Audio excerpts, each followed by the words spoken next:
The stream is live, and here we are in. I can't even say Glastonbury because it's not. All the time you get someone interrupting, that's how it goes, without script. That's what happens in the Southern Hemisphere. There's a delay to the Northern Hemisphere. Boom, boom. There you go. Hey, welcome to Koala Town today, and it's the studios of Radio FM 88 Australia in Brisbane, Queensland. It's nice in winter. It's currently 28 degrees. Anyway, our co-hosts from the UK and our guests are from the UK, and they all come from the West Country. And so if you've never heard the West Country accent, you're going to hear it today. Listen to David. All right, without further ado, over to you, Priti, Pauline. Hello, and good morning from, I'm in Glastonbury today. And I would say that the temperature here is half that of Australia. My best guess, it may have just about reached 14, but probably not.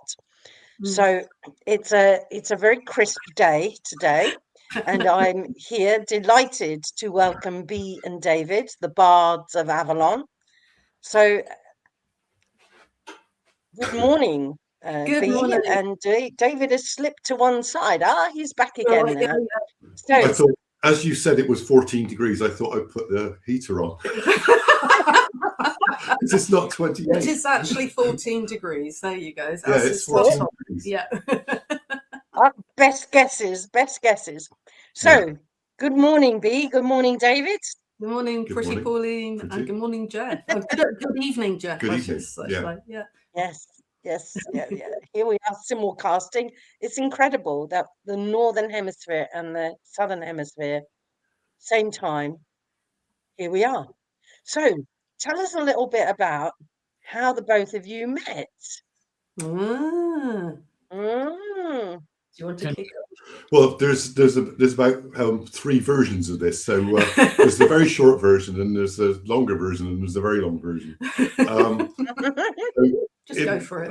In the long version, we both knew we were going to meet each other a long time before, and I had to do lots of renovation around at the house that I was in, so that everything was ready for Bea, including to buy a bed that half of it was firm and half of it was regular, and I had no idea what I was doing or anything. And we also had 3 months before we met, I was going to a group. It was a development group, psychic thing, and we used to take cards. And you take a card for what's happening in 3 months, what's happening in 2 weeks, and what's happening now. And in 3 months, I was going to meet somebody special, and then 2 weeks before, I was going to meet somebody special. All different packs of cards and everything, and it would just like happen. And then the day before I met her, I got It's Now, and so I was going to have a psychic reading with somebody to give me some idea what I was going to do with my life, because my life had completely changed. And so that day I had to, we were going to Stonehenge, and we were going to do a weekend working with sound. So I offered to take anybody to Stonehenge because it was close to the public at that point. And if you didn't have a car, you wouldn't be able to get there. And so I offered that if anybody needed a lift, then I was available. So do you want to say something? Yeah, so I was approached by the organizer because at that time I didn't have a car. And Claire said, well, you can either go with Sigrid, who's from Switzerland, who you know, or you can go from David from Bristol. And I was sort of thinking to myself, well, this is a bit crazy. I actually know the Sigrid, but I don't know David. I mean, he might be a crazy person. And but everything within me said, no, you have to go with David. So I rang him up, and he picked me up in the hub of the universe that is Basingstoke. So, do you want okay. Yeah. So perfect synchronicity. I arrived a half hour early and drove into the car park. I'd never been there before. I somehow drove straight there, all the way through Basingstoke, which is quite an interesting way to go. Yeah. And I turned the engine off. Then 30 seconds later, the phone rang, and she said, "Oh, the train's early. I'm just pulling in. Where are you?" And I said, "Well, I've just switched the engine off, so I'll come around and pick you up." So we drove to Stonehenge. We were actually doing sound in the middle with the stones and stuff, because that was part of the event that we were at. And then we spent the whole weekend, like more or less together the whole time. So B knew everybody, and I pretty well knew nobody. And there's Stonehenge from above. Yeah. So we were going around in the middle with the stones. And, it was all about connecting to the stones through sound. Yes, sadly, you used to be able to get full access to. I was going to say, how long ago was that? Well, this one was a private access, so this was specifically for our group. But I mean, I remember going in the 70s when it was actually a long time ago, when we could actually freely access the stones. Yeah. And so we've been there many times since with private access with various groups. We've taken gongs in and all sorts of instruments and things. With the other people brought lots of that sort of thing. So we then went to Winchester for the weekend, and strangely enough, I took a long time to find any accommodation. I finally found this place. When I arrived, they said, "Everybody else has cancelled. You're the only person here, so we'll give you the biggest room." And it was the next morning I went to breakfast, and I said, "This place is really strange. There's all these like things on the wall and all sorts of stuff." And they said, "Yeah, it was a nunnery." So I meet my wife while I'm staying in a nunnery, so we spent things up, and we went on from there, really. So but it was an amazing weekend, and we had a great time. So I think that's fabulous. And so tell me, both of you were independently interested in sound and gongs, and so in a way it was a mutual interest that brought you together. Yeah, definitely. Yes. I mean, I've been interested in sound since 1990. I had a big awakening to the use of sound, and I was doing a course in humanistic psychology, and one of the things that we had was special intensive weekends on specialized subjects, and one of which was shamanism, and it was the psychology of shamanism. And facilitator introduced us to toning, and I'd never experienced toning, and it was just simply singing Om. Just doing that for a few seconds, suddenly I felt like this huge cannonball had blasted through my heart, and I could literally feel a breeze coming through the whole of me, and I just started crying my eyes out. And it was only a few months later, having seen some other therapists, that I realized what a profound heart opening I'd had, and that the tone, I'd literally hit the resonant note of the walls that I'd built around my heart, basically. So I thought, crikey, if that's happened in just, less than a couple of minutes, this is something I need to explore in more depth. And at the time I was in a corporate job, but I always was interested in mind, body, spirit topics. And eventually I knew I had to give it all up. I had a senior job doing management training and consulting in financial services. And I knew I had to give it all up, gave my place up, partner up, everything. And I just got a ticket to America, where I studied sound healing did the course with Jonathan Goldman. And that's how I started my sound healing journey. Yeah. And David, what does yours look like? Yeah, I was quite a bit behind B because she started first. So I had to back up. So I had the short route. So I went to a fundraiser and I was at this fundraiser. This lady was raising money to set up a women's shelter in Bosnia. So that was like 2002. And they had various prize things for like with a raffle and stuff. And I ended up winning a gong bath. And I didn't know what a gong bath was. And I had to go to this lady, and she had these massive gongs and stuff in a very small room right next to a bed. Yeah. And you lie on the bed, and then she plays the gongs and bowls and all sorts of things.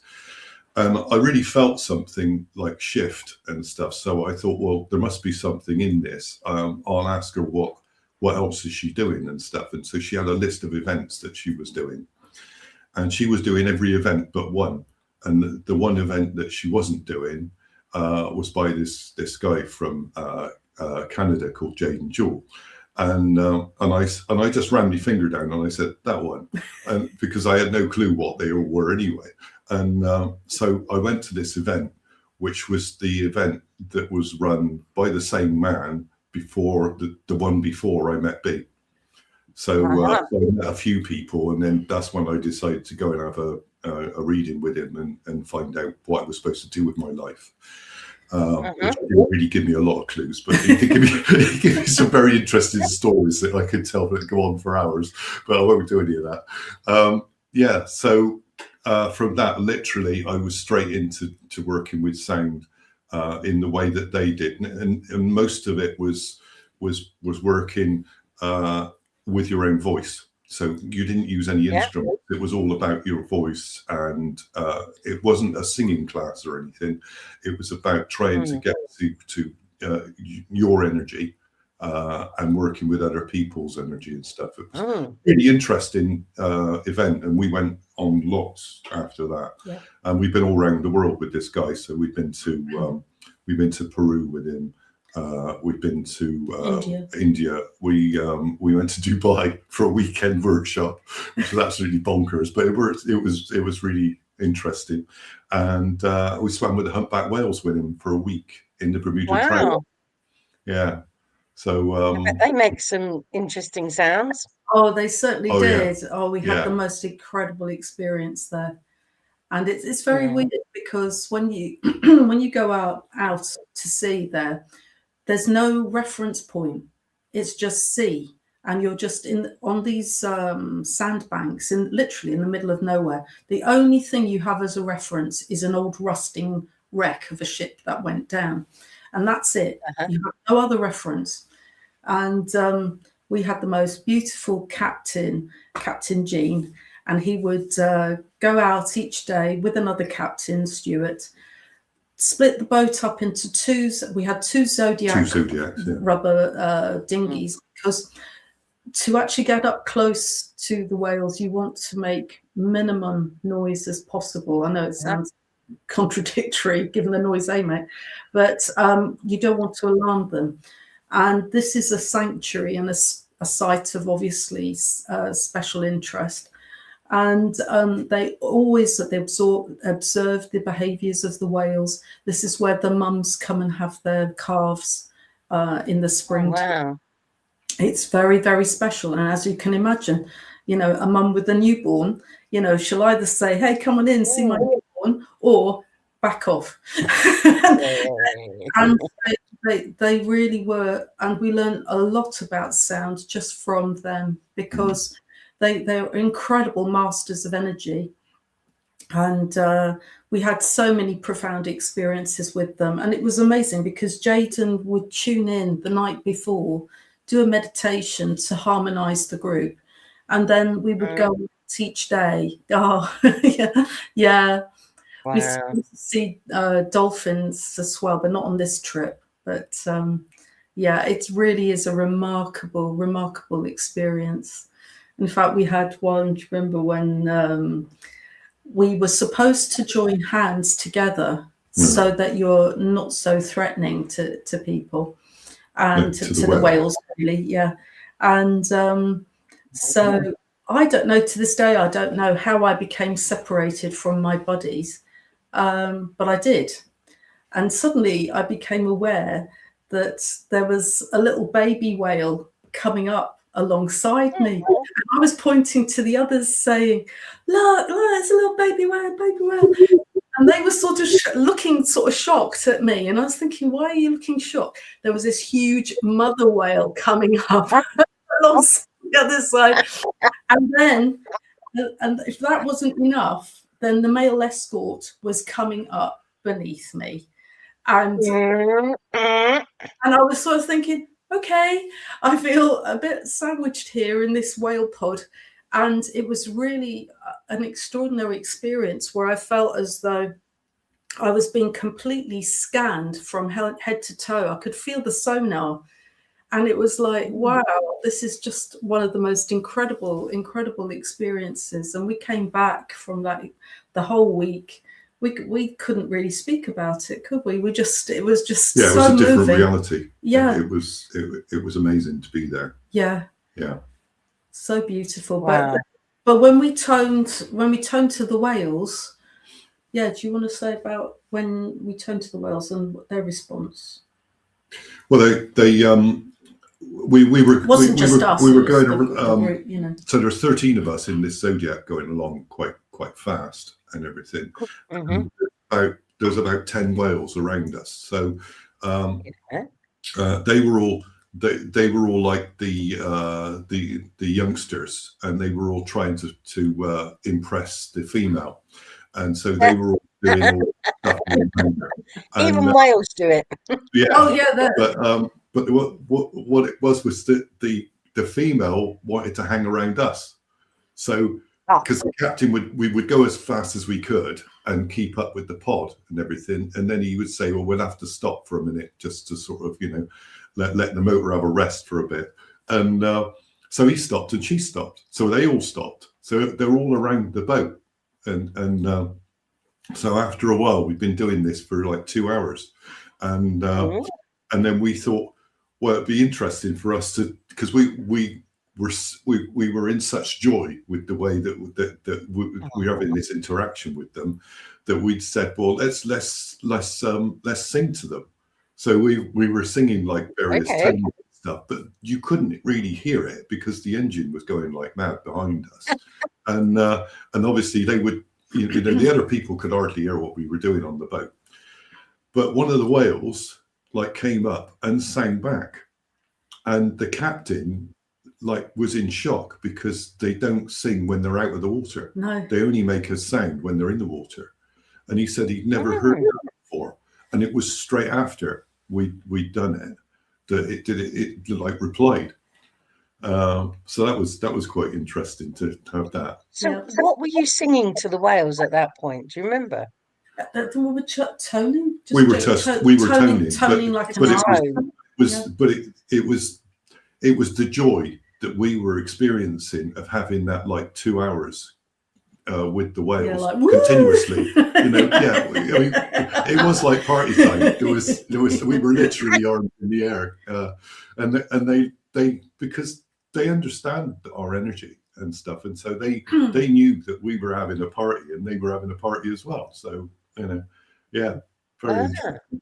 But a lot of it's not specifically the sound; it's the intention that's behind it. It's just the way they do it. Okay. Interesting, very interesting. Listening to your story, it's triggered a memory of me. I don't know, it's probably before 2000 when I went to a place called West Malling, and there was an evening there, again about sounds. And the guy who was conducting the evening was a man called Christian Kiriakou, who's known as the House Whisperer. Yeah. And he got his rods out. And he said, oh, we've got negative energy here and negative energy there, and he split the group that was there to just sing, I think it was a C, but 3 different types of C's, so whatever the sounds were. And when I was party to that, I could hear the harmonic of the 3, and you heard a 4th sound just come into existence. And lo, after he got his sticks out again, the energy had moved, and whatever Yes. he was experiencing as negative energy had dissipated. Yeah. And then suddenly we're in this state of, oh, wow, how wonderful, how lovely, and just complete, just the whole group in this room were just filled with this delight. And along comes a man, opens up the door and says, "You've got to leave here now. The parking place closes at 9:30. You've got to go." Reality check. And with that, Christian said, it happens every single time. When you move the negative energy, there's like the affirmation or the confirmation from the world, from life, to let you know you've done a good job. Yeah. And it was just so angry, this chap. So perhaps that's what was left, that we had to obey the rules and be sure that we left the parking by 9:30. So I'm wondering, do you get any similar kind of experiences when you're in this state of absolute ecstasy, and then there's an interruption from outside that just sort of brings you back to reality, or so-called reality? It tends to happen the other way for us. So, yeah, if we have any interference of any sort, it's right at the beginning. And then what we find, and it can be all sorts of things. We've asked people to switch their mobiles off and they suddenly go off. There's some sort of interruption, but then it's really weird because it's kind of like you just kind of stick with it and stick with the sound. And basically, oh, look, he's got the whales up here now. Oh, wow, you've done this, Jeff. Oh, how amazing is that? Oh, the southern humpbacks. Oh, wow. Oh, wonderful. Because we did oh, wow. Mm. Oh, this brings back some happy memories. Yeah. Yeah, no, I'm swimming with them, mate. Oh, wow. Yeah, we go every year. I haven't gone for the last 2 years, but we used to go every year for a number of years. Yeah. I got a hydrophone, so listen to them, Oh yeah, if you've got a hydrophone, they're quite extraordinary. Mm. Yeah, the sounds. Look at that. Yeah, just amazing. Actually the whales, the whales and the dolphins are master. You're talking about this sort of any negative energy. They're absolute masters in shrugging it off. In terms of their boundaries and being super clear. They're just amazing. It's like dolphins just sort of shake any negativity off. So yeah, so in terms of your question, Pauline, we tend to experience it right at the beginning. And I suppose that could be seen as a bit of a tuning in. Yeah, just to get rid of that doesn't need to be there. Yeah, I think so. We usually set the space as well. Yeah. So we'll set the space. The easiest one for us to do it, because obviously we work with sound, is I usually walk around with a gong. Yeah. You can show the gong. So here we have the exhibito. So this is I can't see you on the camera. There we are. Right, this is the gong. Here we are.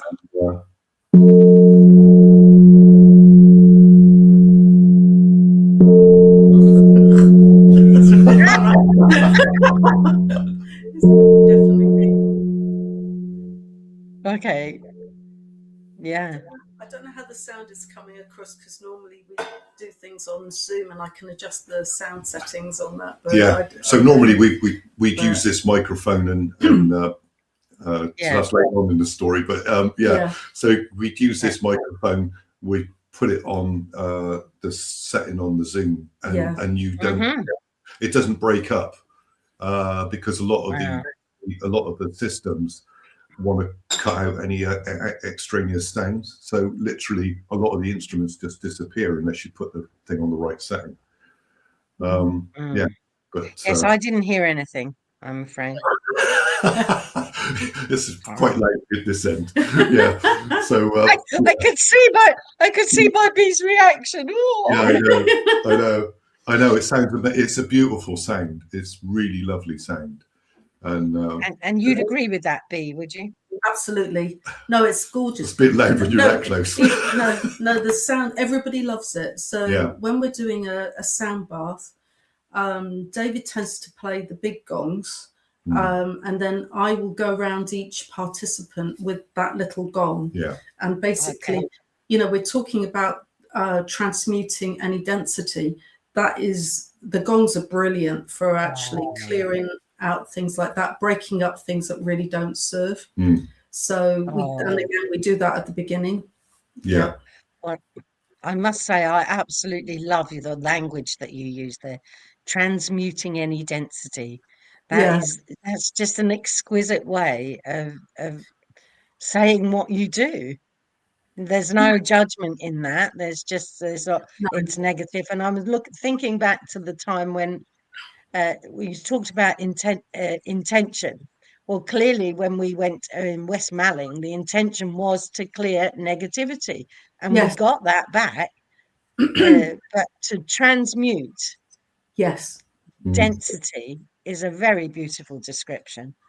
It is very conscious use of that, because the thing is, what we found that if you just sort of say density bad, all you're doing is you're amplifying that negativity. But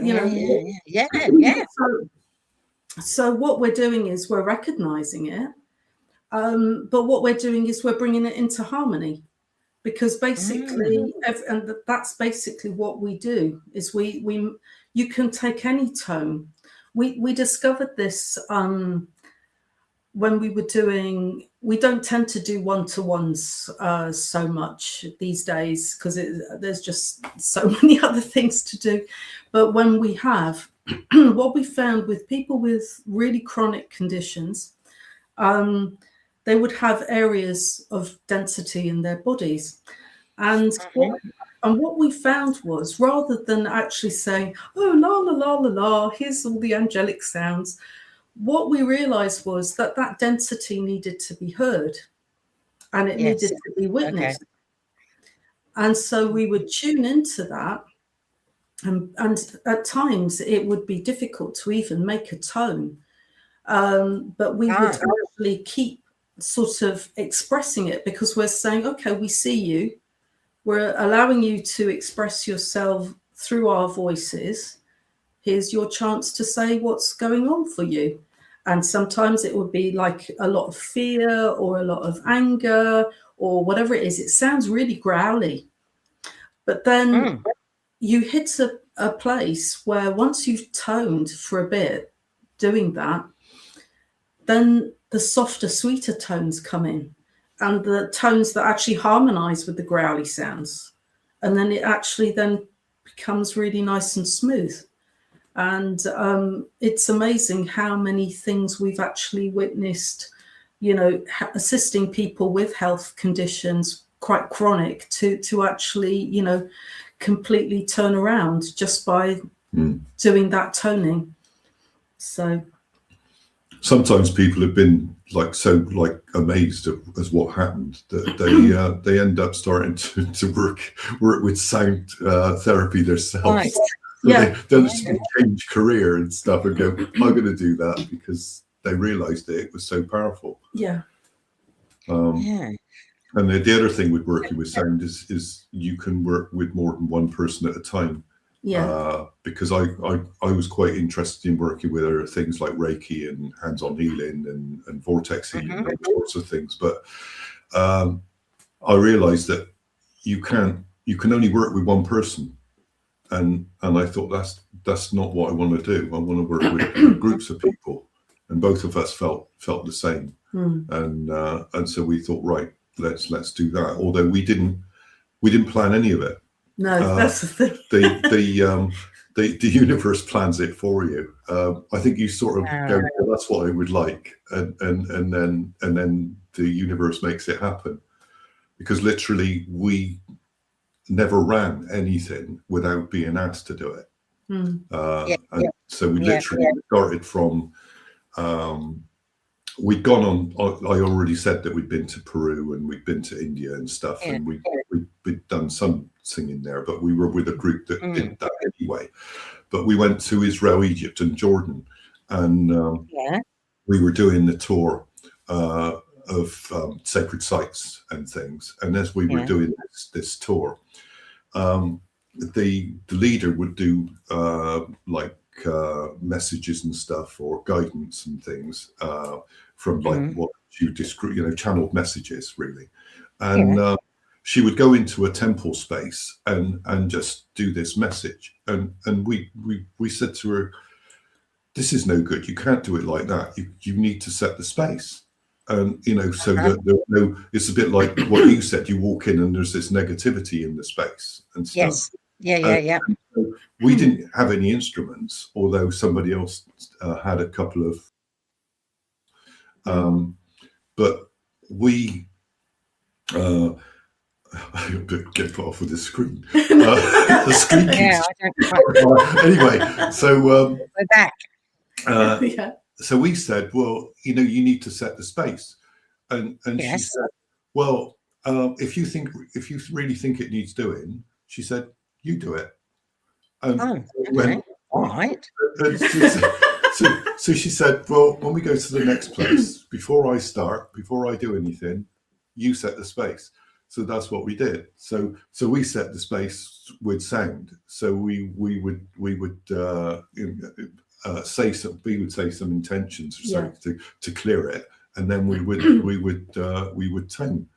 And it turned out that obviously the universe had more things to play. So they got two people playing little singing bowls, and they went first. So they literally, because they're very high pitch, and they like cut through the energy of a space.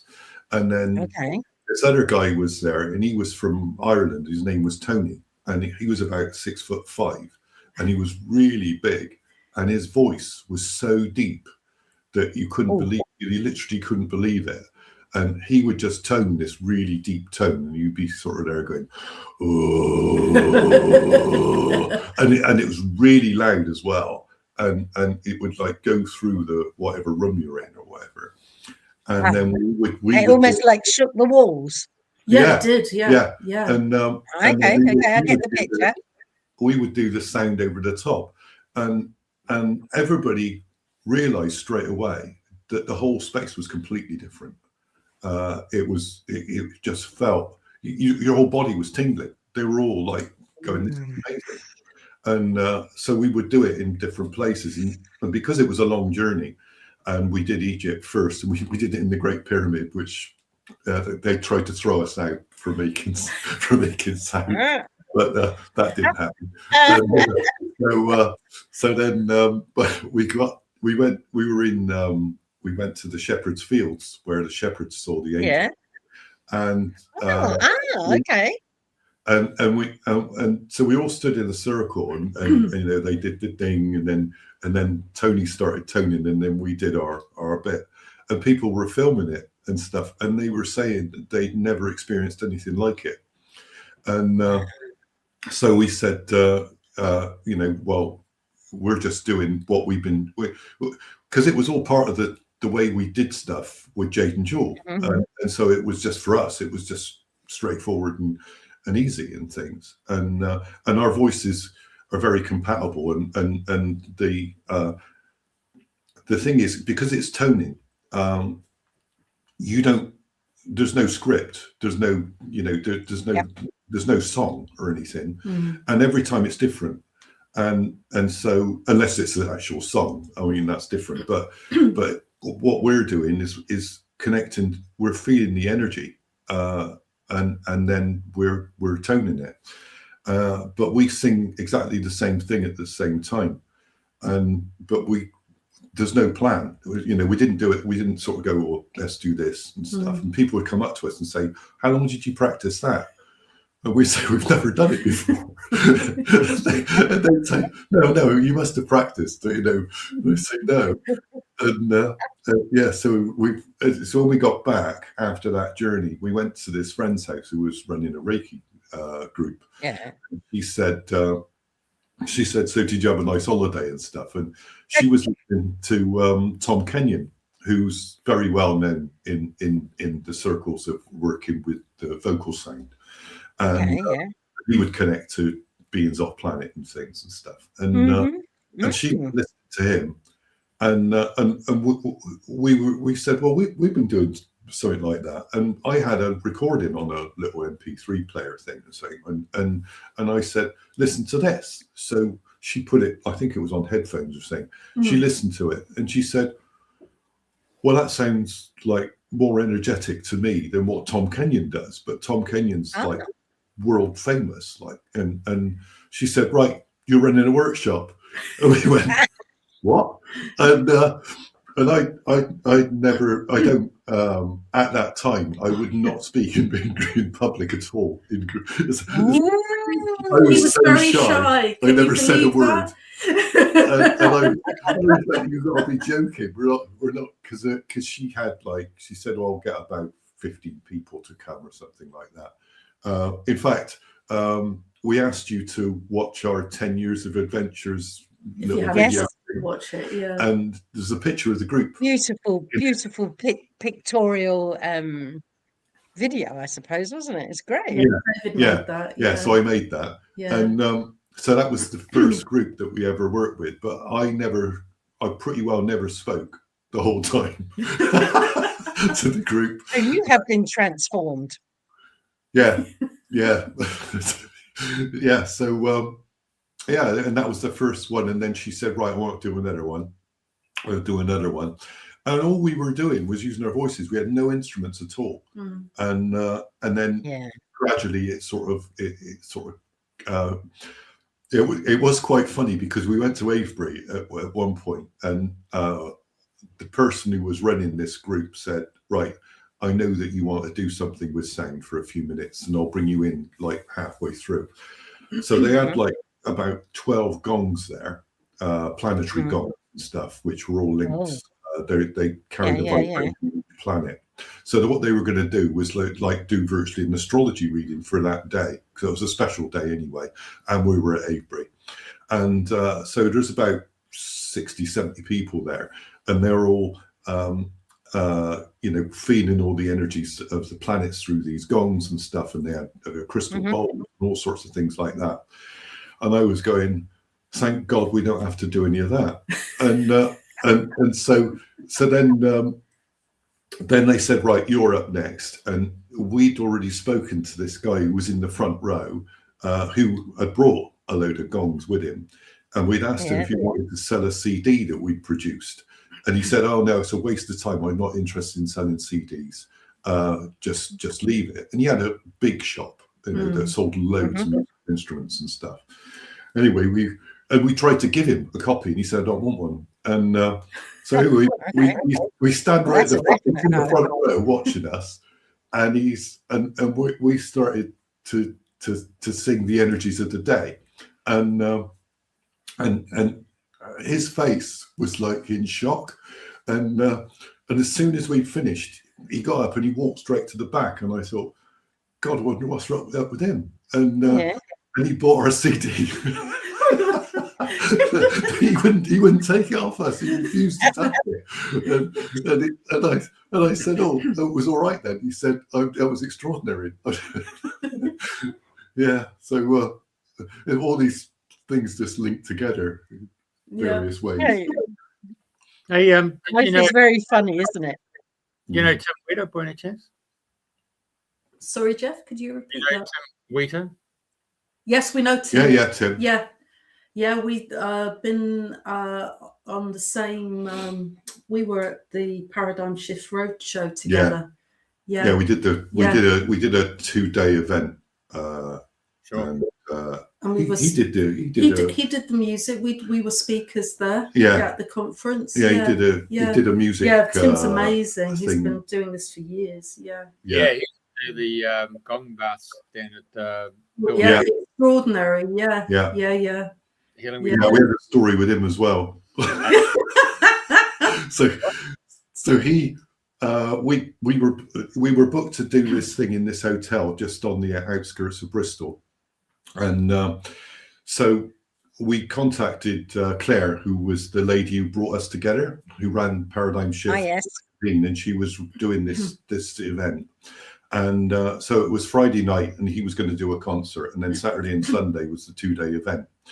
And it turned out that the room that he was going to use to do his singing, or he was playing all the instruments into a concert, it wasn't available because the bride and the groom hadn't got out of that room.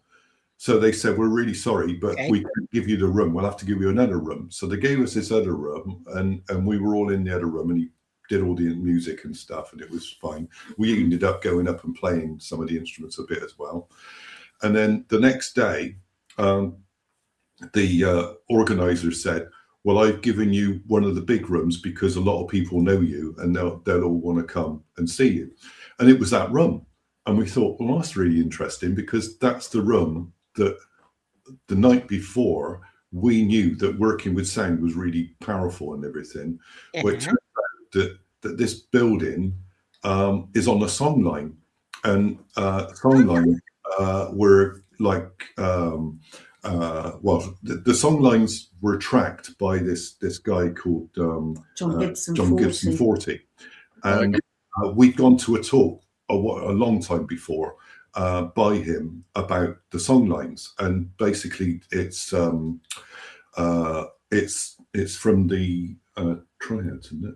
It's, well, the Welsh, it's our indigenous. So, I mean, we have Jeff here, who in Australia is very well known for its own songline tradition through the First Nations Aborigines there. But we have our own songline tradition through the Celtic tradition. And this has come through what's called the Welsh triads. Basically, it's this extraordinary, if you can imagine, this is a few thousand years ago, where you would get choirs of, we're not quite sure, they were just people who had focused intent on giving thanks to the land. And it was this kind of reciprocal arrangement. If we give thanks for the land will look after us. But basically, they had teams, they had choirs of at least 100 people every hour, 24 hours a day. And so they would feed these lines. And there were three key points. One was Amesbury, which was just south of Stonehenge. Another one, Llantwit Major, which is in Wales. And the other one is Glastonbury Abbey. And so they had triangulation going on, these three main sites. And John Gibson 40, an astonishing dowser. We can maybe talk a little bit about some of the things we did with them, because, you know, you're talking about how Christian Kyriakou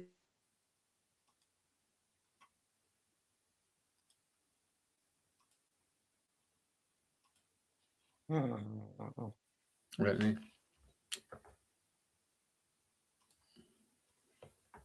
Okay, what's happening? We've got a freeze on. Yeah. It's maybe over there, and then you got the gremlins in today, I tell you. Yes. You noticed that? Because I went to the website, and then I went to their YouTube channel. It was on the YouTube channel that's the gremlins came in then. Is that when you went black? Yeah, it's really. And so we've had the blackness, and now we've got the freezing. Oh, they've gone completely now. Yeah, that means back. That's not meant to happen, really, is it? No, that's right. And it was just getting exciting. Yeah, because I just pulled up a map for a really specialised Crohn's stone circles that are down in by Land's End, and both got very few people know it's there, but it's the actual St. Michael Mary line comes right into that spot, comes in there, and is that Mary Zion? No, you don't know. No, not there, but it's just it's about 6 miles from Land's End as you go towards Penzance, and it's in the over the stiles and go through the bush and through the bracken, and then all of a sudden you come to the stone circle, and the lead stone circle in due south is it's pure quartz crystal, but it's got all the lichites on it, you know, lichens. So that's the St. Michael Mary line. And then it goes all the way through, obviously, to Stonehenge and out. But the bloke that she was talking about, I met him in Glastonbury Town Hall, and he had a big map, and he showed you the ley lines. And funny enough, on one of those ley lines is the British military have got some of their bases on those military lines, you know. No. Yeah. It's quite interesting, that guy. Yeah. They should come back in, I should say. But, you think they'll be back? I think so. They just they might have internet issues. But anyway, yeah, because I've been going through, because I'm looking for the whale photos where we interacted, where the whale came right up in front of me, and then I just put my hand on it. But I've got some audio, you know, the whales' songs with mums and calves. I've got heaps and heaps of recording of the whales. But it was really nice. And of course, you know, when I mentioned Tim Weeder, I mean, he was based in Glastonbury for a while, and Tim was in Eurythmics, so he played all the windward instruments. And so at Glastonbury there, he had his the solfeggio scales, and he had his copper pyramid, and he had the massage table underneath it, and then he had his gongs there, his sun gong, the moon, and the earth gong. I think he might add a Saturn one as well. Yeah, but and he used to play the flute and all that stuff. But he also had a monochordal table. A guy called Joachim Mins over in Basel in Switzerland came up with these instruments, and so they were primarily just like a big guitar. That's the best way to look at it, but turned into a big table. And of course, you know how the guitar's got that open space there where the chords, you know, allow for the vibration. He had that on his table, but the strings weren't laying on the top. The strings were laid underneath it, and he had close to 28. I might be wrong on the number there. It might even been up to 52 strings underneath and he played it like a harp. And because of the hollowness that he had created, just like a guitar, you're laying on it, just the vibration was just phenomenal, you know, monochordal table. And then the guy actually created that's made out of wood, by the way, and I can't recall what style of wood it was, but then he came up with a chair, and with the strings on the back of the chair, and so you could pluck away as if you're again on what do you call it? Harp. Yeah, exactly right. Yeah, we're in tune. I could see it. I could see it down at the Secret World, and I could see it in Somerset there when he's playing with it. Yeah, so yeah, the gongs are pretty impressive.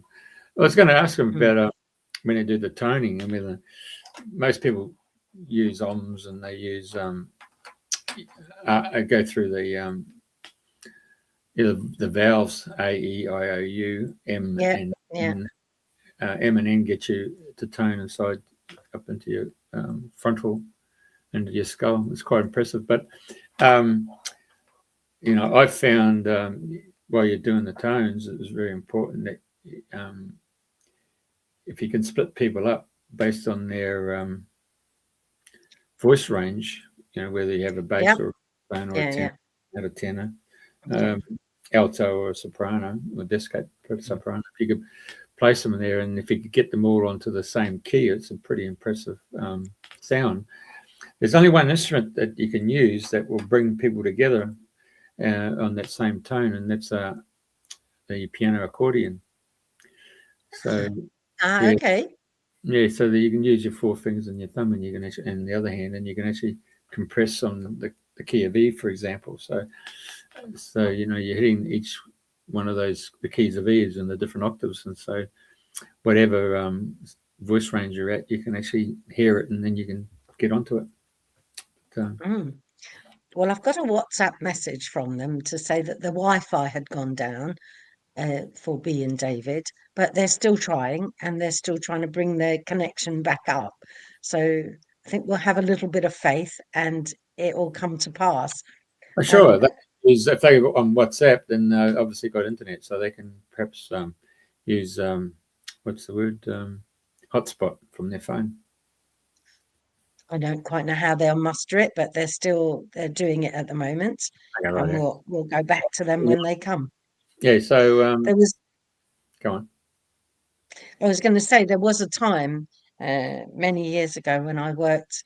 The little bit of work I did with sound was in an anechoic chamber, where it's full of wedges from all 6 sides, top, bottom, all 4 walls, and it's got a suspended floor in it, and you could test the responses of microphones and just and that was very interesting. If you spent much time in there, we must have cleared something. Okay, you're there. I can't hear them. Here we are. I can hear you. Speaker. Here we go. One of the things in the anechoic chamber is that you could start to hear your own body and the noises that your body made when there's no echo around. And that's a very interesting experience if you can get into an anechoic chamber. I don't suppose there's too many of them in the whole of England. Are you back with us now? Can you hear us? Yeah. And David? I don't know what happened there. Well, we had a little bit of density and interference, I imagine. Oh no, it's after we said we should never have said. Oh, we never get it in the. Yeah, we should. Only happens at the beginning. The universe is having a laugh. Anyway, so we have to. I pulled the plug out of the internet to get it back. Yeah. Right. So where was I? Oh yeah. We're talking about the perpetual. Carry on. Perpetual choirs. Yeah. So yes, choirs on the triangle. There's the string lines. Mm-hmm. Yeah, and so we went to this talk, and he spent 3.5 years dowsing this 10-pointed decagon. So it's around the outside, and the white-leafed oak in Malvern, isn't it? Yeah. In Malvern Hills is at the centre, and all these 10 lines go out, but none of them are straight. They all go through churches and things like that because they're all activated by sound. And so we were like absolutely fascinated, went straight up to him and said, look, we've got to go and visit all these places. So we went to all various places with him. And anyway, we're doing this other event now. And I got this feeling I had to go and check the map that he'd done. So he'd drawn up this map covering like 140 miles across. If I can get it on the screen. So that's an idea of what he mapped. Wow. Wow. That's quite something. It is, yeah. So that's why it took him 3.5 years. Spiderwebby. Yes, it is, yeah. So he wrote 2 books about it in the end. But, So, so anyway, when I checked the map and I went right into the map, it goes through Bristol, and there's other things that had happened in Bristol connected to that. We actually lived on the line, surprisingly. Well, not surprisingly, as the case may be. But, your dad knew. Your dad and my mum knew. My mum knew. My dad never had a clue. Yeah. So and she didn't want to leave, and all. There's a lot going on with that. Anyway, so I knew 3 days before the event that the hotel was on the line, and when we did this sound event on the Friday, we intended that all of the sound that we were making was going into this song line that was like lights up the grid basically. So the next morning we were going to be doing 3 talks during the day, but we wanted the morning one was the important one, because it was 11:11, so we were doing the talk, and the period it would be going on would include 11 and 11:11 on the 11:11, And Yes, so good idea. we wanted Claire to come to that because Claire was the one who set the whole thing up. And she couldn't make it. She came to the next talk. But when it got to 11 o'clock, we said to the whole group, we showed them the stuff, and the point was that the energy goes through the hotel. And we said, we all want to make sound, all of us. So we all sang together, I think it was, yes. For about 3 minutes or so. It's quite a long thing, but the energy in the room was amazing, and it was really powerful because I think everybody had the intent. We'd already told them that the night before we were all doing sound in that room anyway, and it was fascinating that we had that room and everything like conspired for that to happen. Anyway, when she came in and saw it, she was in total shock because she'd been trying to get a hotel in a different city for this event and couldn't get it. And then she followed her guidance and said it was Bristol, and the only hotel that was available that would have Friday night for a room and Saturday night, Saturday and Sunday, the whole like venue, because we had like lots of rooms. There was a lot of speakers there, and that was the only one available. Yeah. And she didn't know why she was there. And it was a totally illogical choice. She lived in the Fareham, Guildford area, and ideally would have wanted something in the home counties, really, rather than coming all the way over to the southwest. Yeah. So, it was obviously meant to be. But that's where we saw. So there's a great big organizer in the sky that knows a whole lot more than we do. Oh, definitely. Yeah. Yeah, and lined the whole thing up. Yeah. And if I hadn't have followed the guidance and checked, I would never have known. No. And we would never have done a talk on that. But it was very powerful. And she wrote about it. She published it in the magazine in the next issue, and all about the song lines and John Gibson 40 and stuff. Yeah. Yeah. Well, that certainly intrigued me and triggered my curiosity to find out a bit more afterwards. Yeah. Tell me, how did you come to call yourselves the Bards of Avalon? Right. Yeah, that's a good one. Yeah. Okay, so right, I knew that because I used to work for the government, and we'll move on from that. He got over that. I knew I was not supposed to be doing what I was doing, and somebody said to me, "You've been doing this job for a long time. Why don't you go for promotion?" I said, "I don't want to go for promotion because I'm not supposed to be here. I'm supposed to be doing other things." And I said, and I don't know where that came from. It just sort of came into my mind. And the woman said, "Good night." And she said, "What do you mean?" I said, "Well, I'm going to get made redundant, and they're going to. I'll use that money to do what I need to do for the rest of my life," type of thing. And she went, "Well, that's never going to happen." And she got really funny about it and everything. And I just sort of thought, well, forget about it. So only about 6 months later, only my job, which was I was a network of us all around the country. My job was the only job that they made redundant. And so I was get rid of him. In the office, and I've been there. That's not constructive dismissal, is it? I've been there over 20 years. And it made no sense. It made no sense at all. No to business get rid of me. sense. I knew more than virtually anybody else who worked there, but my job had to go. So anyway, so I actually finished on my 50th birthday, and we booked to go to Guatemala with a group of people. And so on a sacred journey to go to the pyramids and go to the sacred sites there and stuff. So that was like Tuesday, Wednesday or something like that. Well, on the Friday, we were going to go, we decided to go to this event. Yeah, it's the One Life. Yeah, One Life live exhibition in London. Yeah. So the idea of that is that you use that event to inspire you to what you really like to do with your life. Yeah. And so we booked for that, and 2 days later we were already in London then, and 2 days later we were flying out. And so we went all around the exhibition. We met some really interesting people. There was David Hamilton there, you know, talking about kindness and stuff. He was brilliant. Yeah.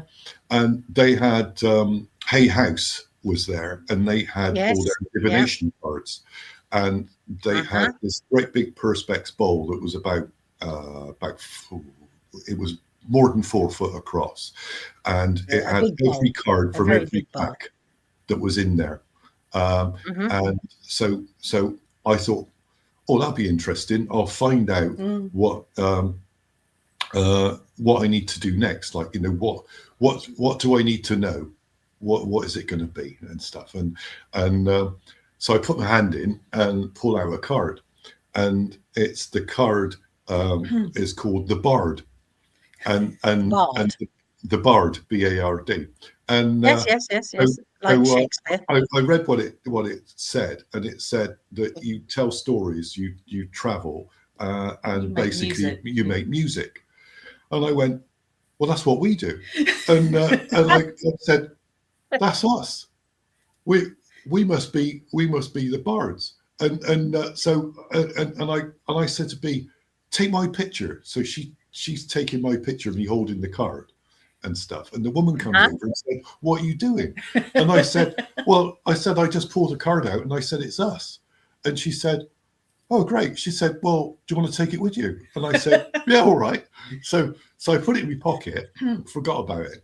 And we get to Guatemala. And we then meet up in this great big room, and everybody's there, and they've got to introduce themselves.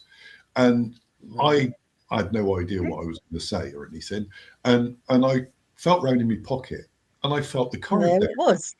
And I thought, and then I thought, because it the card is from the Avalon pack. The Wisdom of Avalon. The Wisdom of Avalon.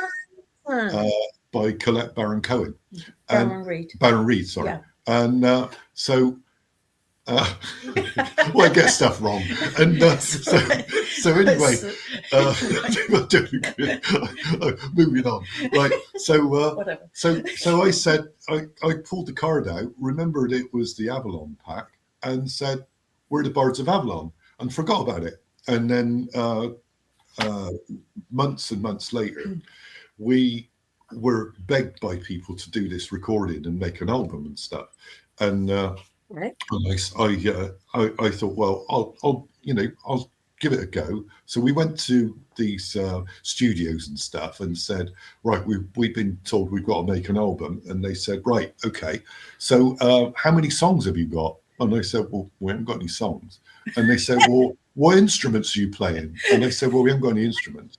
And they said, well, do you know anything about what you're doing at all? And I said, well, not really. And they said, well, you can't hire in a studio because we're not interested. Just go away. And so we then months went by and nothing seemed happened. And then one of the people that was on that journey to Guatemala, she wanted to contact us. But the day before, the leader of the groups put out an email and said, does anybody want to do a house sit for me in America and look after nice idea. And my dogs. And we both went the same reaction as you. We went, wow, that'd be great. Sedona, here we come. Because at that point, neither of us had a job. Yeah. And so we said, well, that'd be brilliant. And then we said, well, hang on a minute, we got to fly over to America, which is going to got to buy tickets and everything and go. Then we'll probably have to hire a car, and then it's going to cost us quite a lot of money. We're not really earning anything. So I said, oh, that's not going to work. And so we said, well, we can't really do that. And then we said, well, brilliant idea. So that was like, say, Friday night. Saturday morning, phone goes, and it's another woman from that group. And she said, well, I've been guided to ring you. And I said, well, what for? She said, well, I want you to do a house sit. And I said, who told you? You're going to do a house sit. She said, what do you mean? I said, well, only last night we decided that we'd like to do a house sit. And I said, and you ring us this morning and say, I want you to do a house sit. So anyway, we go and see her, and we got to look after a cat. Well, she was going to Peru for 3 months. And so she said, like, you just be there and look after the cat. So we've been there about like 2 weeks, and some energetic stuff needed clearing. And so I'll just leave it at that. Yeah. And then we get an email from somebody in Scotland who said, in the email, she said, right, I've been, I was guided, she played a harp and she taught herself. And she said, I've been guided to learn how to do recording. And so she said, I've done a course and stuff. And she said, I can now do recording. I've got the teacher that I went with said he would master anything that I produce. And she said, I got my own record label. She said, I've got all of the code stuff that you need and everything. I've got my own mobile studio with 2 microphones. And in the email and said, I don't know what I'm supposed to do next. So to be reads it out to me and says, okay. So she phones her up and said, that we've been guided that we're supposed to make an album, and she thought it was brilliant and everything. So B checked the flights. It was £25 to fly to Stansted, and we said, we can pick you up at the airport. So she said, all right, I'll come. So that was like Wednesday or something, and so Friday she came. So she stayed with us for the weekend, and we were doing recordings in the kitchen of this house. And which are pictures of it. I should be in that 10 years of adventures thing, and so we do recording there and everything, and then we had to go off to they're in a video, so you can if you go down, you'll be able to see where to click on for the video. But it's 10 years of adventures. There it is, a decade of adventures. Yeah, there it is, decade of adventure. So it's in there. And so we had to then go to Scotland and stuff and do stuff up there because obviously we couldn't record an album in a weekend. And we've got this crazy idea. Wouldn't it be nice to record in Rosslyn Chapel? And we went to Watts Chapel as well, down in Surrey, which is this beautiful chapel with these exquisite pre-Raphaelite angels in it, but it wouldn't work. The sound wouldn't work there. We went to Rosslyn. We managed to get private access to Rosslyn, which was incredible how that actually happened. And Isabel's heart refused to play. And then we realised actually that we were being led around all these places because we were actually clearing them. We were clearing them, but we didn't know we were clearing them. And so none of that got used in the album and everything. No, but it was quite a journey. Yeah. And so anyway, it's quite magical. It was totally magical. We ended up at one point we booked a cabin in like a just special, outside of Stirling. Yeah, beautiful. Yeah. It was like a Sacred Valley type thing with all the water running through it. And it was in December we booked it. Yeah. So everything was freezing. The all of the waterfall was frozen. The lake was frozen. Yeah. Was frozen. And we did the last part of the main part of the recording there. Here we are. And we went to Dunfermline as well. And we went to Dunfermline. And so anyway, we were there doing the recording, and the last angel that we were trying to get. The inside looks amazing. Yeah, maybe we should actually say about what the album was about in the end, because you mentioned about I'll get it. Yeah. And you can say. All right. He likes to tell a story. He does. So now I never shut up. As I said, you would never believe that he was very shy about speaking to other people. It's not possible. So we got the guidance that it was about the four main archangels. But like David, so Michael, Raphael, Gabriel, and Uriel.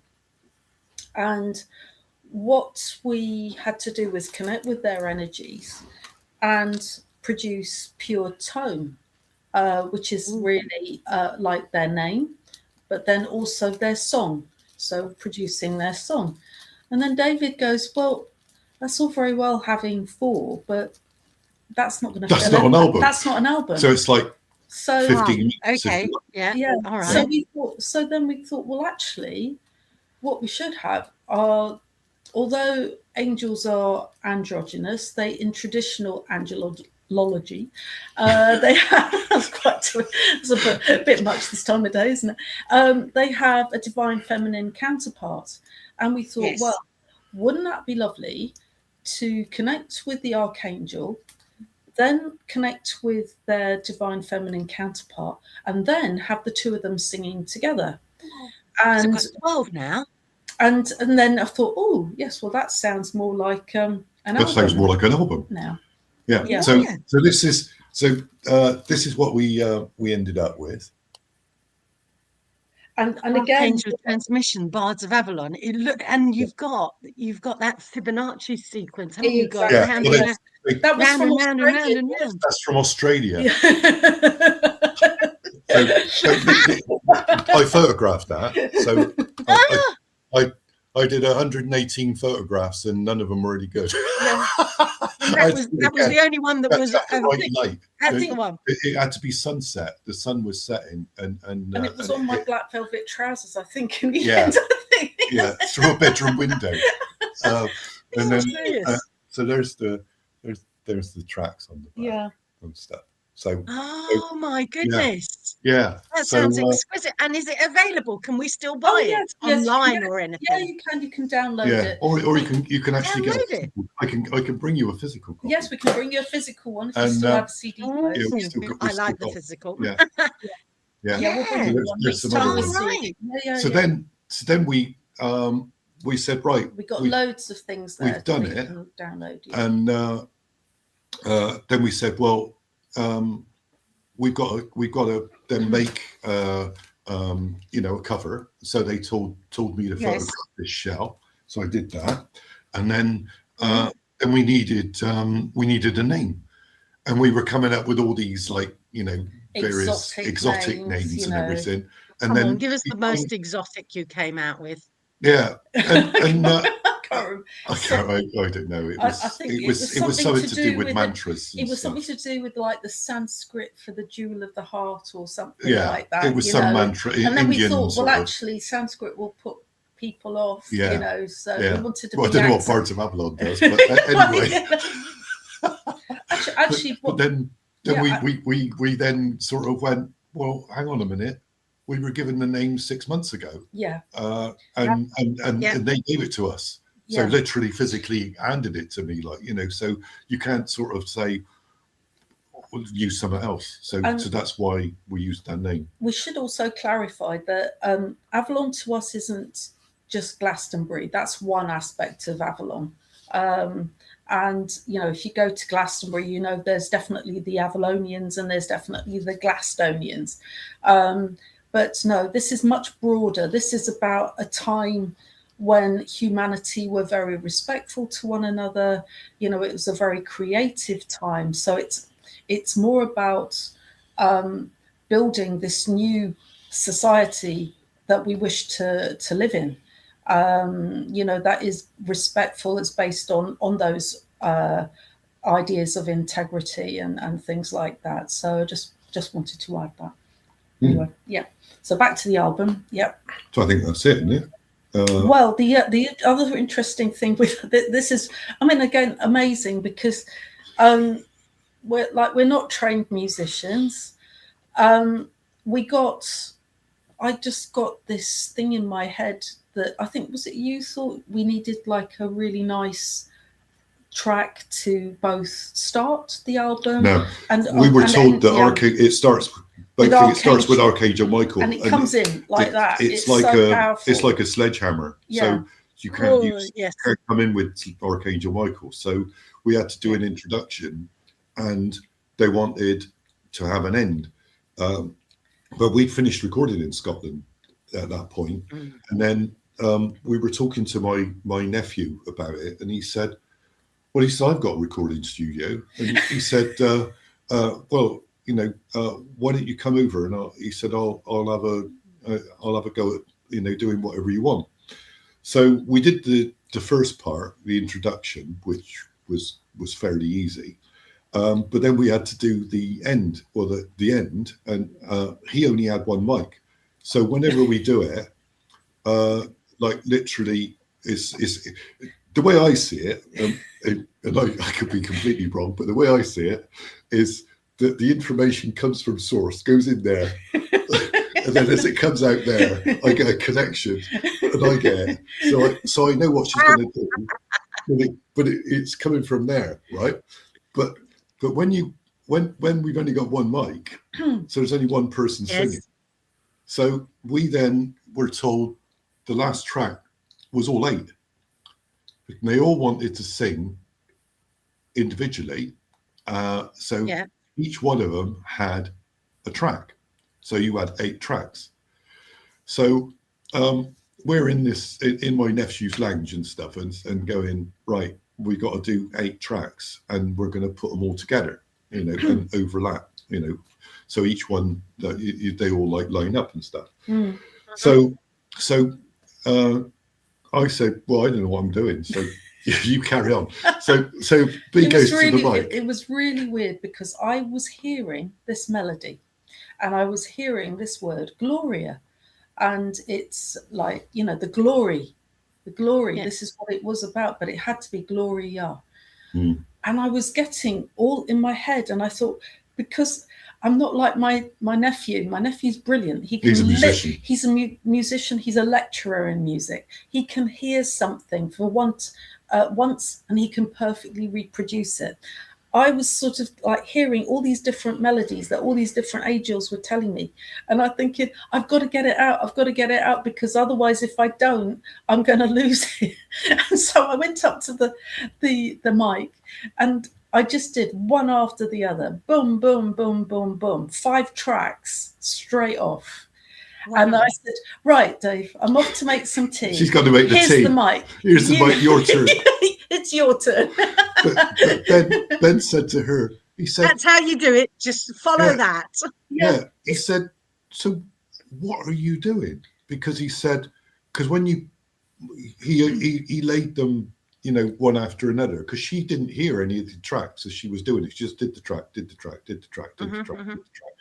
And then he put them all together and they all match perfectly. He said, where did you learn to do harmonies like that? I said, I just listened to the angels, you know, something.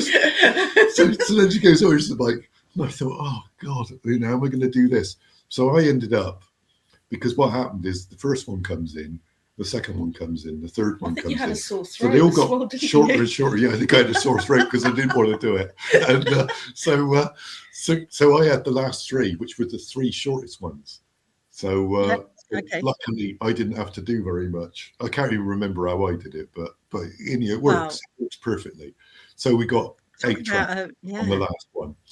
And what a creative process. Brilliant. It's a brilliant process, yeah. And hilarious as well. It is. Well, yeah. And, so if anyone out there wants to do an album, go for it. Yeah.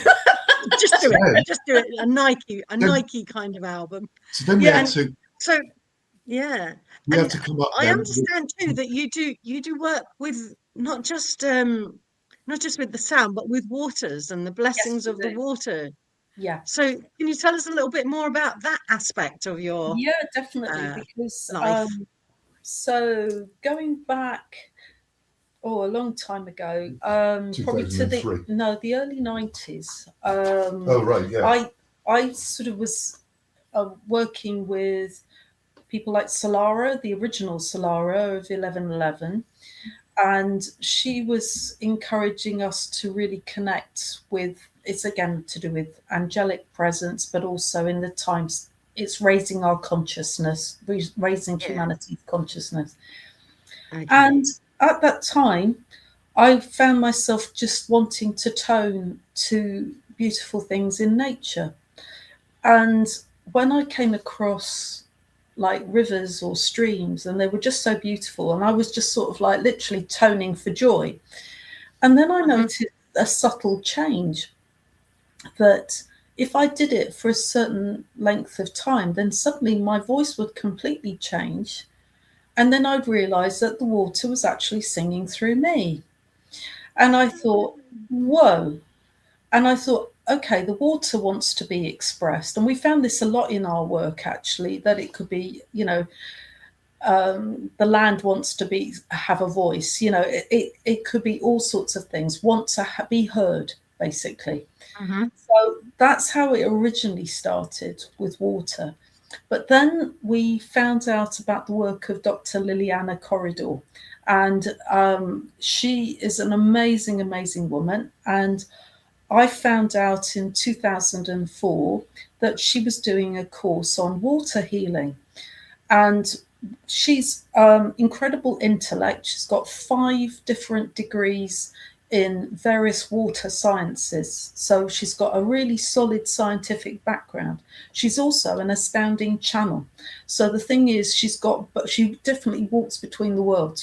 She's plugged in to the cosmos, but she's very much doing stuff down here as well. And so I said to David, I really want to do this because it'll be really useful, for our personal development and also going forwards. And basically where Liliana is coming from is that because we're comprised largely of water, we need to heal our waters. And if we can heal our waters, we'll literally have a ripple effect around the world. And the other thing also happening probably just before actually 2004, I don't know how I found out, probably because in those days there was no internet, well, very limited internet. But I found out about Masaru Emoto's work, and I think probably in Kindred Spirit magazine, because that probably would have been the way I would have found out. Bottom line is, I got one of the first copies of his Messages of Water books in the country. Wow. And Okay. and I got this lovely, and I've still got it to this day, a little handwritten note from Mrs. Emoto saying, "Oh, thank you so much, for buying this book." And on one side is English, and the other side is Japanese.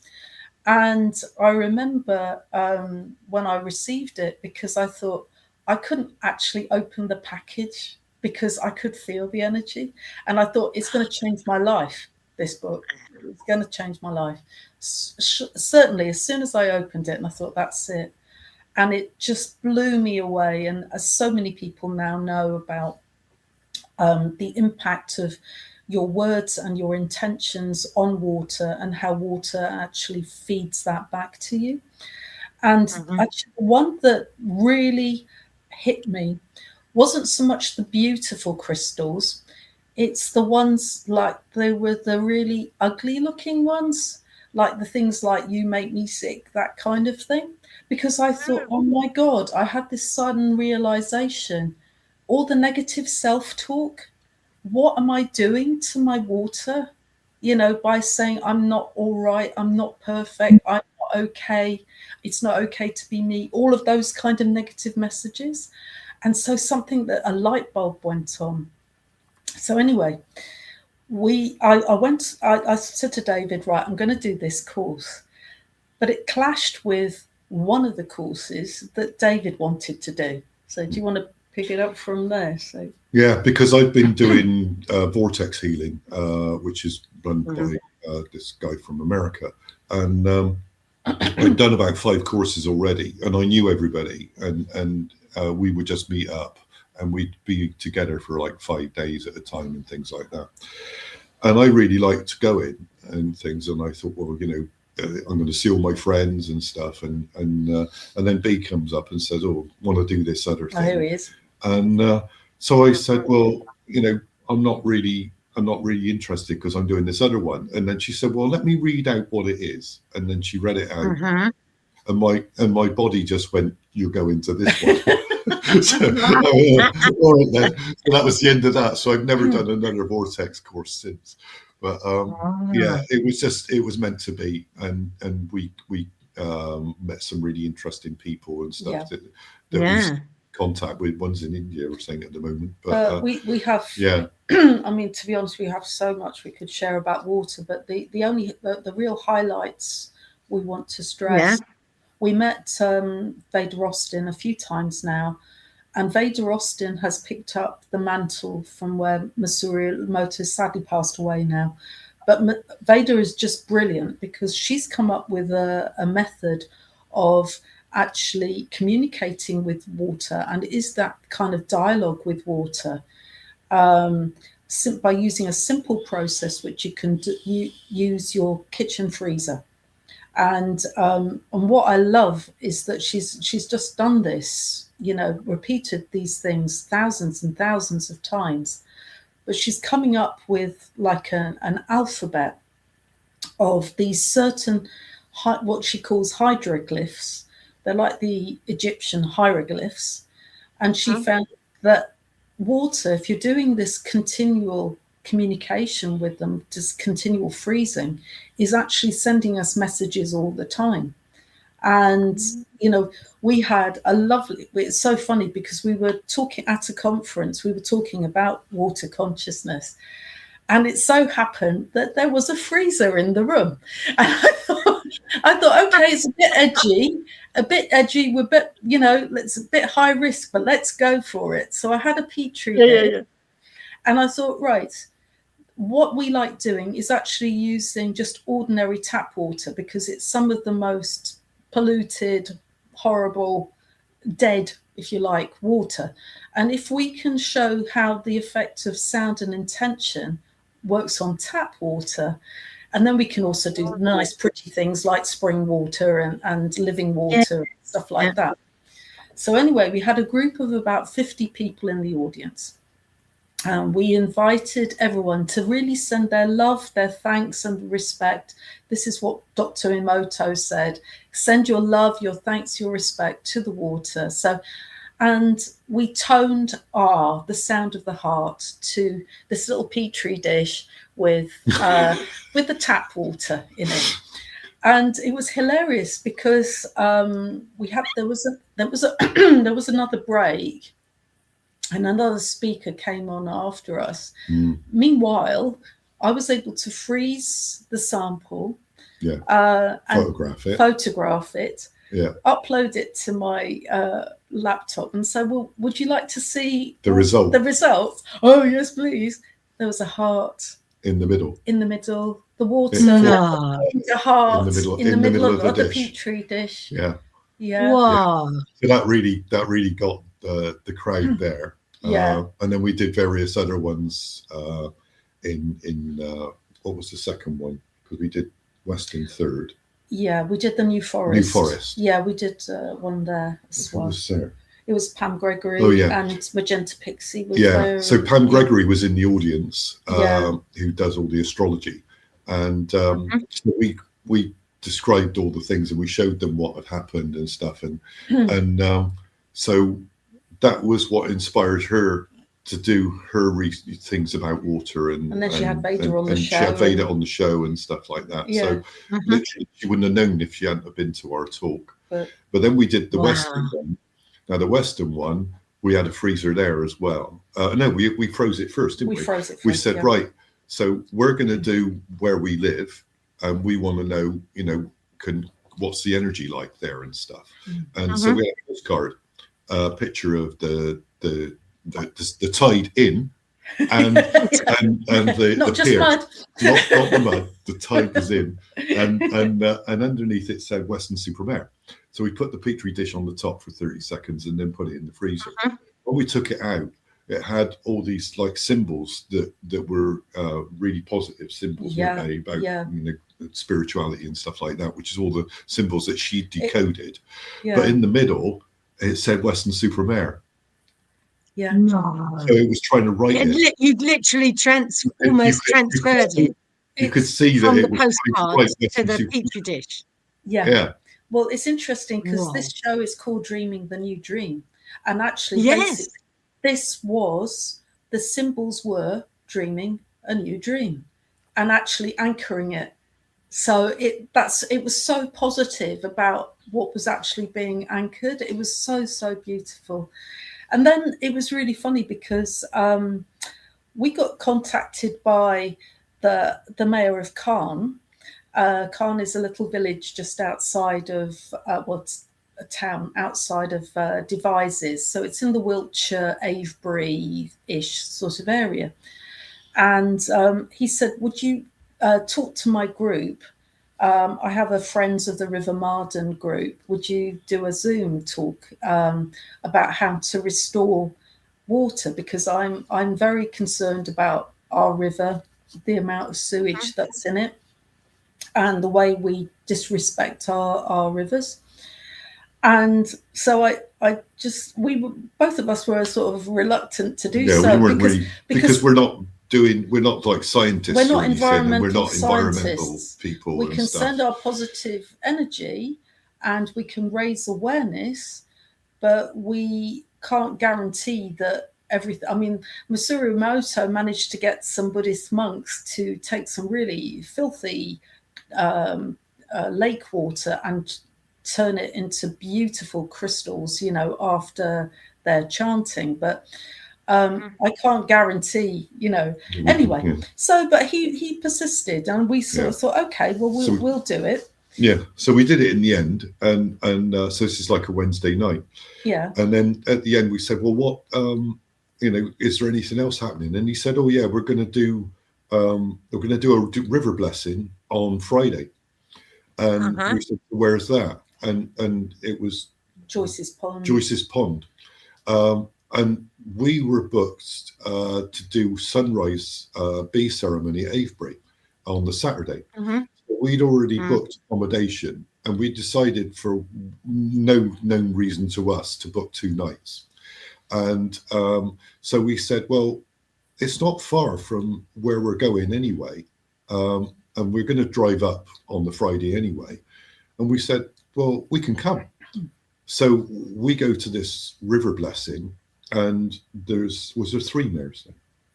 Yes, there was 3 mayors. The mayor of Bath, yeah, the mayor of Malmesbury, and Robert, who's the mayor of Caen. Yeah. So they all had their full regalia. Well, one in particular had the full regalia with the cornet and the magnificent red cape, but they all had their gold chains. Yeah.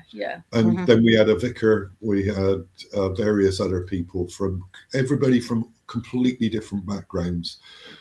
Only thing that was that really put us together was that we were all really focused on what could we do for water. Yeah. So we did the event, and we said right after, it was really good. Everybody loved it. And then I said, are you doing anything else? He said, oh, we're doing another one on Sunday. And I said, well, where's that? And he said, well, it's near Caen. And I said, but we're staying in Caen. You're going to be there anyway. And I said, and we're staying 2 nights, so we'll be there on Sunday. So we went to that one as well. Yeah. And then they had the Bishop of Salisbury turned up to that one.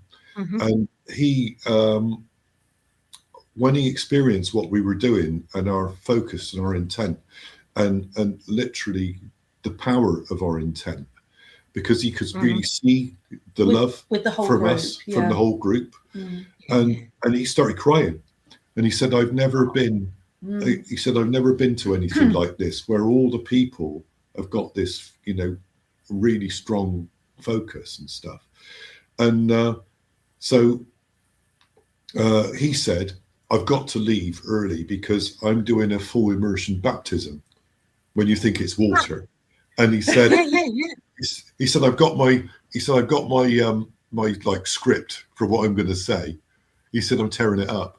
He said, I'm going to talk about you people, because he said that this is the most profound thing I've done.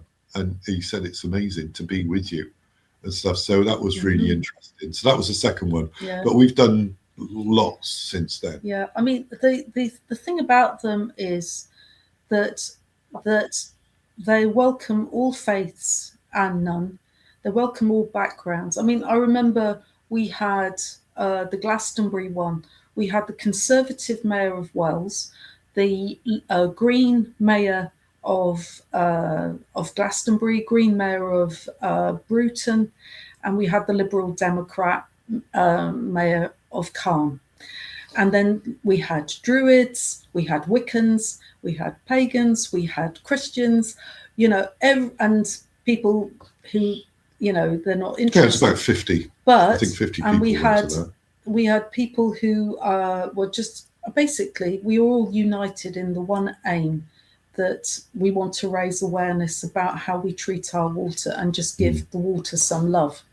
So, and then since that time, we've just been doing, you know, loads of ceremonies, but with them. But we've also been doing lots of water ceremonies ourselves. You know, we were invited to America, to a dear friend's First Nation land, and to do a river blessing there. And that was very moving. And we had some of these elders singing us songs, so that, you know, and thanking us for coming all the way, sort of thing. And that was really moving. So yeah. So we've got we're going to, well, we won't be able to make the next one. They tend to do them around on the Celtic calendar. So there is one, the next one will be in Calne on equinox, spring equinox, and we'll be there for the Beltane one, which will be in Bath, the beautiful city of Bath. And so we're very much looking forward to that. So the purpose of all of this was to raise awareness of how water's treated in this country, which is really, really bad. And Channel 4 has just produced a 3-part series, which is like an investigation into the state of the pollution that's put into the rivers. And it's really powerful. Most people, as soon as you've seen the first episode, you just want to go to the water company and say to them, you cannot do this anymore. They're destroying all our rivers. And people are actually dying from the poo that they've been exposed to. Coli. And but when you think that when we started, nobody had any clue really about what we were talking about. It was like, what are you worried about? And there's nothing wrong here, type of thing. Where now it's like half the country now. And they want to. I mean, we actually wrote to our MP and said, what are you going to do? Because it's so obvious now that you can't hide from it. But we found time and time again as well that, you know, the way water works in partnership, you know, with sound, because I mean, we are largely comprised of water. And this is why when you hear your favorite song and it gives you goosebumps and things like that, it's literally the sound is moving through your waters. And but we have you know, we've just been guided to work so much with it, and we just find time and time again that water will give us feedback after we sent it love, and it sends us back love, and it's just absolutely amazing. We did something in London. We did it for the River Marden, wasn't it? No, it's the River Walbrook. Walbrook. What they've in London, they've got a few rivers which have been hidden. They basically just have turned the river into a sewage drain and basically funneled it underground in the city of London. And so the original river is pretty much dead. And it flows out into the Thames. So we went down to the Thames and we were putting like flowers and stuff. We gave some rose petals and stuff. So there was 7 of us did it, and we started to tone to the Thames, and we were stood on steps. So there's steps going down so you could get onto a boat and go off. And so we were stood about 4 or 5 steps up. Well, I was stood a couple of steps further back because I was photographing us doing it and stuff. And so as soon as we'd done it, this great big wave came up, and it covered up about a foot up the leg, which meant that it had risen about more than 3 feet, and it actually like bounced off a wall that was next to us, and had a spray go over us, and it did like 2 of those or something like that, as to say thanks for your work. But there was no boat going past or anything. There was nothing. There was no reason whatsoever no wind, for it to do it. Yeah. But it did it anyway. And there was another time when we were on a boat just off the coast of Portugal, and we were and again we were just giving we had a combination of white spring waters and red spring waters from Glastonbury. Yeah. And we had some rose petals, and I think we had a crystal as well, for that particular one. I can't remember. Yeah, but we did a little ceremony with a statue, didn't we? Yeah, we did. Or the Buddha. Yeah, the Buddha. Oh, that's another story. Oh, God, there's so many stories. So that one was... No, I wanted to say about what happened. All right, you do that one then. Yeah, because so literally... we're just giving thanks to the water, and we're also giving thanks to all the beings in the water and for all the jobs they do, because, again, they don't get recognised for what they do. And we said the whales and the dolphins. And I photographed us with like these rose petals and stuff in our hands, and I took a picture of that, and then we threw it into the sea.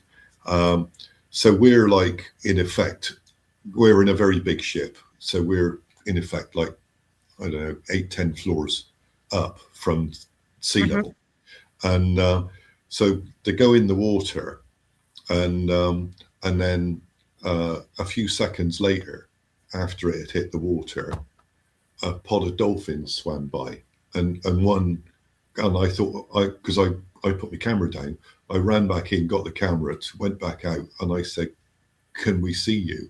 And I took a picture, and one dolphin jumped out of the water like that. And so I got the picture of the dolphin jumping out of the water. And then the captain came on and said, we just had a pod of dolphins swim by. And so they only went by on one side of the ship. And literally, I think it was a minute after you actually got the time. I got the phone because I got the timestamps. Yeah. So I got the times that put the crystal in the water, and I got the time that they went by. But if they'd gone by already before we'd said, then really it would have. You couldn't say that they planned it, but it's like they planned it because because we went back in after, we wouldn't have known anything at all. It was just that they came past us straight away, just like that.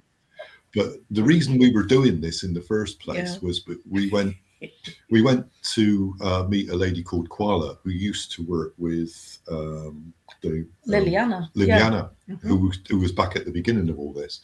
So that was like 2003. We met Liliana. We then met Koala, and we ended up doing a weekend workshop with her in London. Yeah. No, we did a weekend workshop here in Bristol, near Bristol. And in the workshop, she went round the room and did a reading for every person in the room. And she was going, "Oh, you're going to write these books, and you're going to do this, and you're going to go and do that." And I thought, well, I'm a nobody, and I do nothing, And I thought, well, what's she going to say to me? So then she goes, "Right, David, beloved brother," she said, "sound is the key. Sound is what you work with. Your sound. It has to be your sound. And this will be the key to your life." And I'm like lying there going, "What?" And so here you are. Yeah. So well, with me, she said, and for you, you are the breath.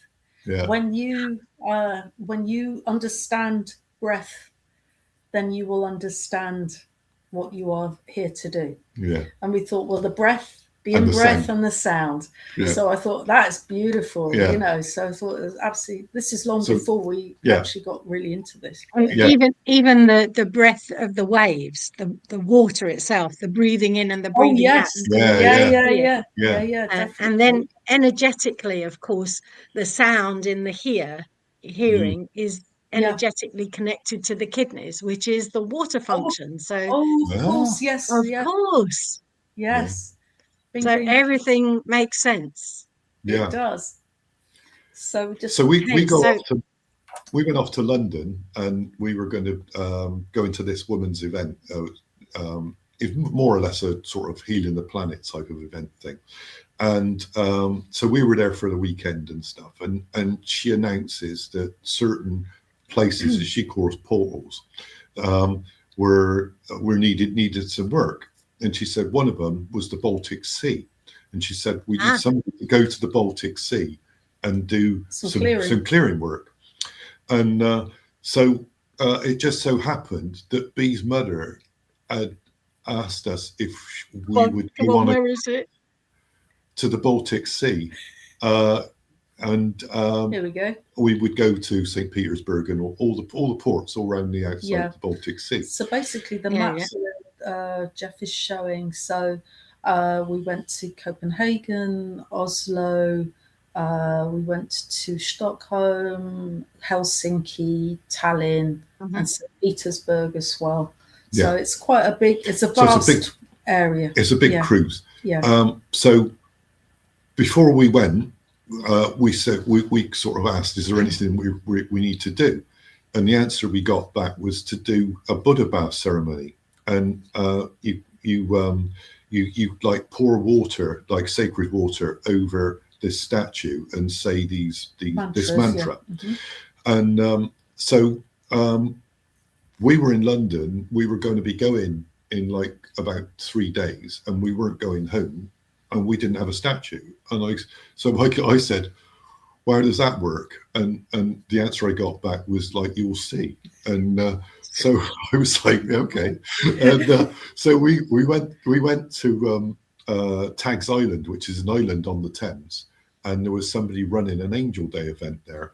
So we said, "Well, we'll go, and we'll have a bit of a party with all these people and stuff." And so he had a raffle, and he said, "Oh, raffle prizes are in this cupboard on the side with a glass fronted thing." And so he said, "I'll do the draw." So he does the draw, first prize, second prize. There was 4 prizes, and first, second, third. And then I get this voice in my head said, "You've won. It's number 367 or something like that." So I look at my tickets, and I got 5. So I tear off 367, and then he pulls out 367. 367. And I already had it in my hand like that. And I said, "Yeah, I know. I knew I'd won." And here's the ticket. And it was a Buddha. Yeah, and so I go to the cupboard, and in the cupboard is open the glass door, and there's the Buddha statue. And I'm like, "Oh." So I then told them why I won, and they're all like, so we did this around all the ports, and B said before we went, she said, "I really don't like it if it's rough. I want it to be smooth. Well, you've got to go up the North Sea and then round the Baltic, and you're 2 weeks doing this." Well, the captain came on at the end, and he said, "This is," he said, "I've done this cruise for years and everything," and he said, "We have never experienced it so that there was hardly a ripple in the sea for 2 weeks. It was like silk. It was flat. Beautiful. Yeah, I'll get the statue. Yeah. Yes, I'll get the statue. He's got the statue. Yes, he just has to pop out and get the statue. Okay. And tell me, what sort of events have you got coming up? So how can people find you? The best way to get hold of us is through our website, because that's www.bardsofavalon.com. What we've got a really fantastic in-person event coming up in May. It's the Resonance of the Heart Beltane celebration.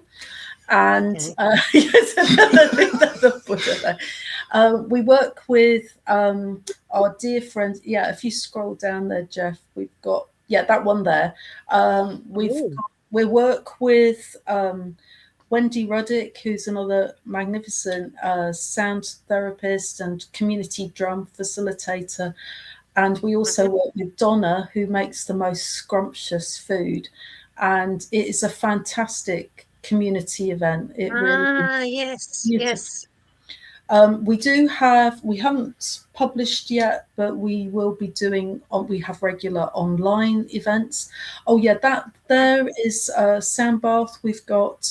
It's been hosted by the Slimbridge Dowsers, but anyone is welcome. So there's more details there if you hit the yellow button. And then the one where's below, that is in Gloucestershire. So basically it's just off the M5. It's just north of Bristol and about west. It's just west of Stroud, just to give an idea. Okay. And then we've got that River Blessing there, where we'll be working with Robert, Kate, and the crew on doing a River Blessing, and it's right by that Pulteney Weir, that picture there, which is right in the heart of Bath, which is really, really very beautiful city, beautiful ancient city. Yeah. Okay, so where's our Buddha to say goodbye to? Come on, Buddha. Where's the Buddha? Hey, and so he used to be more like this color. Yeah. But he's had so many baths. He's gone white. So many baths. So it's a clean Buddha. Very smooth as well. I can't believe it's not Buddha. Yeah.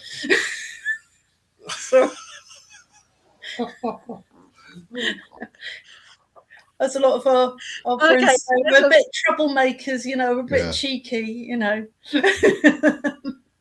Well, I think that's a fabulous sentiment to end on. I can't believe it's not Buddha. It's an absolute delight to speak with you. And we had a nice little interruption to just prove that everything is live. Yes. And, yes. And it's lovely to hear your stories of the sound and the water and how everything came to pass. And what a tremendous 50th birthday present you gave yourself, David. Yeah, I know. Yeah, I know. The rest of your life. I worked in normal corporate work since I was 50. Yeah. Nor has B. No, both of us literally came out of the system, and we managed to do. So it reminds me. I can't remember which famous English football manager said, "Well, it's football. It's a game of two halves." So really lovely to speak with you, and perhaps we can do it another time. Oh, that'd be wonderful. Thank you so much for inviting us. It's been hugely entertaining and very funny in so many ways. Thank you very, very much. We can do this. Back to you, Jeff. Yeah, thank you, Jeff. Thanks, Jeff. Yeah. Okay, so stay online. So while we go off, and then but like there's no red chair to flick you off. Like we're not the Graham Norton show, Not like our famous Graham Norton. That's long on the bloody red chair, I've got to tell you. Yeah. An hour and 53 minutes. We'll talk about what's that saying? You can talk for England. Well, yeah, you did that today. Oh, definitely. He could talk for England very well. We'll give them a gold prize. We're going to finish up. Thank you very much. Okay, folks, we're going back to our normal radio program, and we'll be back next Wednesday with our United States show, and then Thursday. And our Monday night host, she's in a sabbatical. She's currently up at Irian, which is a country next door to Papua New Guinea. So she's got some big stories to tell us. All right, thank you. Bye now. Just stand by.